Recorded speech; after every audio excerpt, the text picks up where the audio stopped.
দিকে অবস্থিত।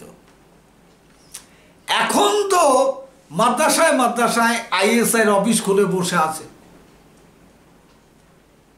ট্রেনিং চলছে। লক্ষ্য একটাই, ভারতের বিরুদ্ধে জেহাদ করতে হবে। ভারত আমাদের, পুরো ভারত জেহাদ করে আমাদের দখল করে দিতে হবে।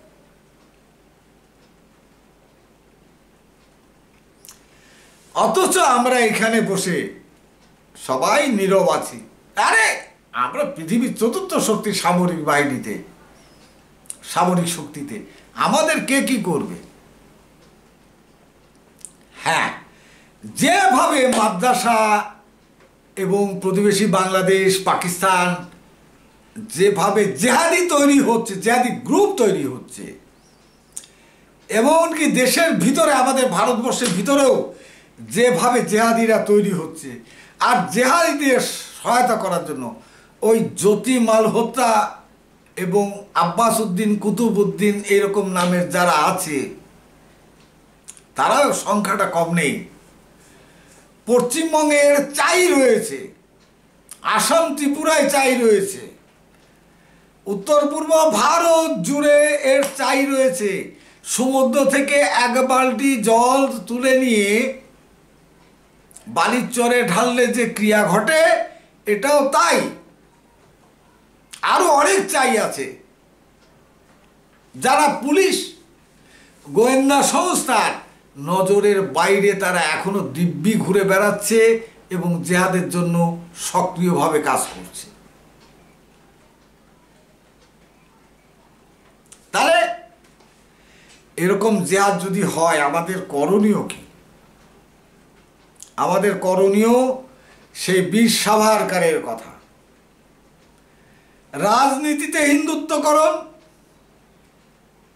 হিন্দুদের সৈনিকীকরণ, সৈনিকদের আধুনিকীকরণ। এই জেহাদি খতম করতে গেলে, এই জেহাদকে খতম করতে গেলে যেটা দরকার, প্রতি ঘরে ঘরে হিন্দুদের সৈনিক হতে হবে। প্রতিটি ভারতবাসীকে সৈনিক হতে হবে। প্রতি ভারতবাসী, যুবক যুবতী প্রত্যেককে বাধ্যতামূলক সামরিক প্রশিক্ষণ গ্রহণ করতে হবে। যদি এই প্রশিক্ষণ না দেওয়া যায়, তাহলে আমরা রক্ষা করতে পারবো না।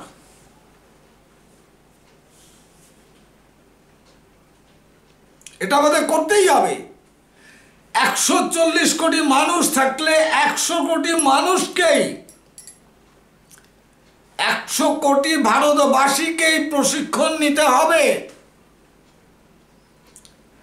রাজনৈতিক, আভ্যন্তরীণ রাজনৈতিক ব্যাপার ছাড়ুন, ওগুলো যার মনে যেটা ইচ্ছা সেটা করবেন, কিন্তু দেশটা আমাদের, দেশটা আমাদের রক্ষা করতে হবে। এটা অবিলম্বে শুরু করার দরকার। শুধু গহরডাঙ্গার কথা বললাম, সিলেটে এরকম প্রশিক্ষণ হয়, ময়মনসিংহেও হয়, টাঙ্গাইলেও হয়, কিন্তু সব গোপনে হয়। বহু মাদ্রাসার ছাত্র এখন প্রশিক্ষণ নিয়ে তারা দিব্যি জেহাদি।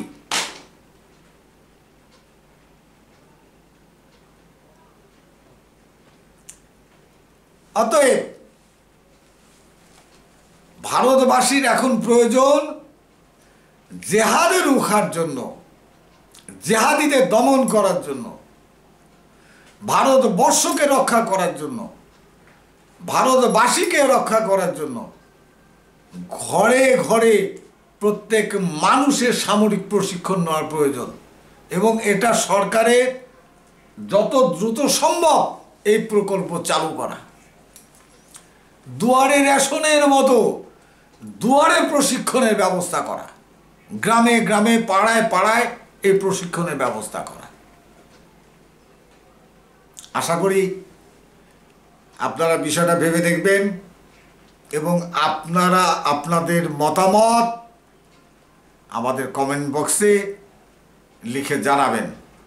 এতক্ষণ আপনারা দেখছিলেন মায়ের ডাক টিভি। আমি সুভাষ।